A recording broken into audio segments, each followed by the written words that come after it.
Okay అండి. అసలు మీకు ఇప్పటివరకు మీరు ఏది టెర్రర్ హేమా, ఒక గయ్యాలి హేమా, ఒక లడలడ మాట్లాడే హేమా అని ఇప్పటివరకు చూశారు. మన ఇంటర్వ్యూలో ఒక మంచి భార్య, మంచి తల్లి, మంచి ఒక హెల్పింగ్ హ్యాండ్ హేమాని మీకు చూపించే ప్రయత్నం చేస్తాను నేను. అండ్ మనకు మామూలుగా జనరల్గా మనుషులలో మనము ఒక నాణానికి ఒకవైపే చూస్తుంటాం.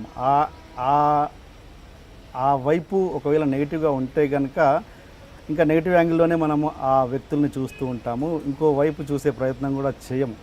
బట్ ఈ వ్యక్తిలో మన చాలామందికి అంటే చూడంగానే ఆమె టెర్రర్గా కనబడుతుంది కాబట్టి ఒకవైపే మనం చూస్తూ ఉంటాము, మిగతా వైపు ఏంటన్నది మరి ఆవిడ మాటల ద్వారా తెలుసుకుందాం. Welcome again. మెంటల్గా బాగా ప్రిపేర్ అయ్యారా? మన దగ్గర సఫిషియెంట్ టైం ఉందా? టైం డెఫినెట్గా ఉందండి. మీ ఇంటర్వ్యూ అనేసరికి నేను బాగా ఫిక్స్ అయ్యి వచ్చాను, నో ప్రాబ్లం. అండ్ మంచి స్ట్రాటజీ తోటి వచ్చినట్టున్నారు. నేను మీరు పెద్ద ఇంటలెక్చువల్ అండి, మీరు నాకు దాని మీనింగే తెలియదు. మీతో ఇంటర్వ్యూ అంటే నేను ఎంత టెన్షన్గా ఉంటానో ఆలోచించండి. ఇదంటేనే నాకు చాలా బాధ వేస్తుంది చాలామంది ఇలా అంటే. ఎందుకంటే నేను భయపడుతూ టెన్షన్ తోటి ఇంటర్వ్యూలు వస్తే నాకు ఇన్సల్ట్గా ఫీల్ అవుతాను. నేను అదేదో ప్రెస్టీజియస్గా ఫీల్ అవ్వను నేను. ఓ అవునా, సరే కానివ్వండి. ఫ్రెండ్లీగా రావాలి నా ఇంటర్వ్యూకి. ఓ అవునా, అందుకే కదా ఇంతసేపు కూర్చోబెట్టినా ఇంకో అరగంట తర్వాత ఇంటర్వ్యూకి బాగా ఫిక్స్ అయ్యి వచ్చినా కూడా ఓకే అండి బాగా ఫిక్స్ అయ్యి వచ్చాననే చెప్తున్నాను కదా. Okay okay. ఇంతకు ఏంటి కొత్త గెటప్ గుండు? ఒక 2 months బ్యాక్ తిరుపతి వెళ్ళాను. ఎప్పటి నుంచో 2-3 years నుంచి అనుకుంటున్నాను, దేవుడికి నాకు చాలా ఇచ్చిన మా దేవుడికి ఏదో ఒకటి ఇచ్చేయాలని, ఇది ఇవ్వాలని అనుకున్నాను. కానీ విగ్ సెట్ కాక అట్లా ఇవ్వలేదు. ఒక ఫైన్ డే ఎందుకో తిరుపతి వెళ్ళాం, సడన్గా ఇవ్వాలనిపించింది. నైట్ 10:30కి ఆయన పిలిచి మొత్తం ఇచ్చేసాను. విగ్ కొనలేదు, షూటింగ్స్ గురించి ఆలోచించలేదు, ఏమో అలా అనిపించింది, ఇచ్చేసి వచ్చాను. ఫస్ట్ టైం అండి. షూటింగ్ కంటిన్యూటీ ప్రాబ్లం ఏం రాలేదు? ఉన్నాయి, ఓకే విగ్లు ఉంటాయి కదా మేనేజ్ చేసేయచ్చు అని ధైర్యంతో ఇచ్చేసాను. ఏమో ఇంకా ఆ రోజు అలా అనిపించింది, ఇచ్చేసాను అంతే. దాని గురించి ఇంకా ఆలోచించలేదు, నెక్స్ట్ షూటింగ్స్ ఏంటి, షెడ్యూల్స్ ఏంటి అని ఆలోచించలేదు. మా ఆర్టిస్టులకి గిగ్స్ చాలా ఉంటాయి కదండి, సో ప్రాబ్లం లేదు. First of all thanks. ఎందుకంటే నేను ఏ ఇంటర్వ్యూకి అయినా కూడా గుండుతో కనబడితే కనుక నేను ఇంటర్వ్యూ తీసుకోను అని చెప్పి. అయ్యో మీకోసం ప్రతి చోటికి నాకు ఇష్టం లేకపోయినా విగ్గు పెట్టుకుని వెళ్ళాను తెలుసా అండి. ఇంటర్వ్యూ ఇచ్చాను.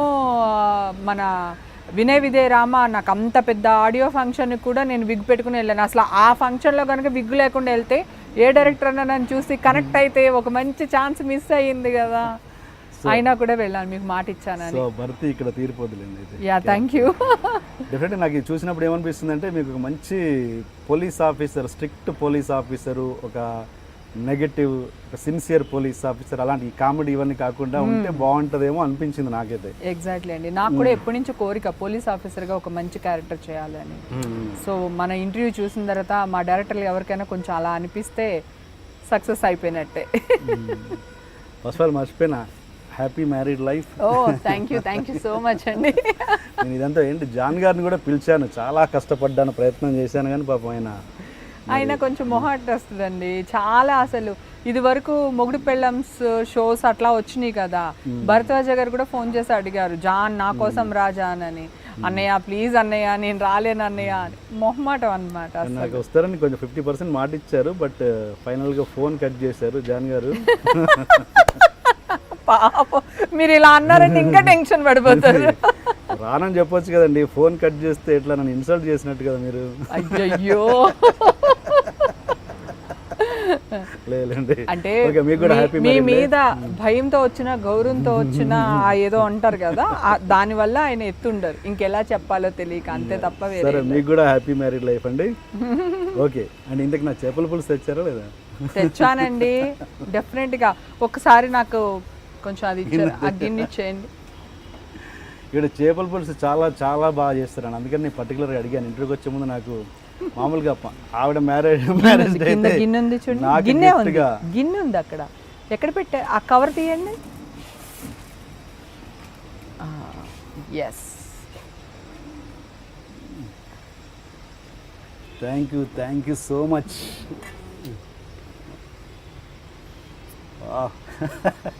నిజంగానేనా? లేదు నాకు మీ చేపల పులుసు గురించి తెలుసు కదా నాకు. మా ఇంట్లో అన్ని రకాలు బాగా చేస్తామండి. నాకు పెట్టడం ఇష్టం. మీరే పక్కన పెట్టుకోండి, నేను మళ్ళీ పట్టుకెళ్ళిపోయాను అనుకుంటారా ఆడియన్స్ కదా. మీరు అలా చూస్తున్నారేంటి? మీకేం ఉండదు లేదు, నేను ఒక్కనే తింటాను.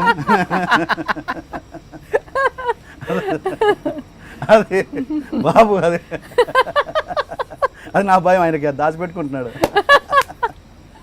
లేదు, ఆయనకు కూడా సరిపోతుంది, మీరు ఒక్కడే అంత తినలేరు. రైట్, నైట్ కలిసి తిందాం. అమ్మాయిని కూడా తీసుకురమ్మని చెప్పాను, అమ్మాయిని కూడా వద్దన్నారు. ఎగ్జాక్ట్లీ అండి. అంటే జాన్ గారు ఎలాగ మొహమాట అసలు రారు. పాపని ఎందుకు తీసుకురాను అంటే, నా కూతురు అని తెలియనంతసేపు తను ఫ్రీ బర్డ్ అండి. వన్స్ మీడియాలోని, వెబ్ మీడియాలోని ఈషా పలానా అమ్మాయి మా కూతురు అని తెలియగానే ఆ అమ్మాయి రెక్కలు కట్ చేయాల్సి వస్తుంది. అవును, ఆవిడ ఫోటోలు ఉన్నాయిగా వెబ్ సిరీస్. అవి చిన్నప్పుడు ఫొటోస్ ఉన్నాయండి. మ్యాక్సిమం తను 16 ఇయర్స్కి వచ్చిన తర్వాత నేను అసలు ఎక్కడికి తీసుకురాలేదు, ఎక్కడ ఏ ఫంక్షన్స్కి, ఫిలిం బేసిక్ ఫంక్షన్స్కి దేనికి తీసుకురాలేదు. యాక్టింగ్ ఇంట్రెస్ట్ లేదా? ఇంట్రెస్ట్ లేదు. యాక్టింగ్ ఇంట్రెస్ట్ ఉంటే పోనీ ఏమన్నా కొంచెం ఎంకరేజ్ చేసేదాన్ని, తనకి ఇంట్రెస్ట్ లేదు. అదే కాకుండా నేను ఎందుకు అంటున్నానంటే, ఇప్పుడు నేను డ్రింక్ చేయనండి, కానీ నాకు పబ్స్కి వెళ్ళడం ఇష్టం, డాన్స్ చేయడం ఇష్టం, అల్లరి చేయడం ఇష్టం, గోల్ చేయడం ఇష్టం. కానీ ఈ మీడియాలు వీటి వల్ల ఏంటంటే వెళ్ళలేను. నా కోరికలు కొన్ని చంపుకోవాల్సి వస్తుంది. నాకు ఫుల్గా ఫ్రీడమ్గా తిరగడం ఇష్టం. ఓకే, అయ్యో హేమ ఇలా తిరుగుతుంది, లేదా హేమ ఇక్కడ ఉంది అక్కడ ఉంది, ఏదన్నా వేస్తారు గాసిప్స్, ఎందుకు వచ్చిన గొడవ అని మనకున్న కొన్ని ఇష్టాలని చంపేసుకోవాల్సి వస్తుంది. అట్లీస్ట్ నా కూతురైనా హ్యాపీగా సమాజంలో తనకి ఏం కావాలంటే అది, ఎలా కావాలంటే అది హ్యాపీగా ఉండొచ్చు కదా, తిరగొచ్చు కదా అనే ఉద్దేశంతో తను ఎక్కడ ఫోకస్ చేయట్లేదు అంతే.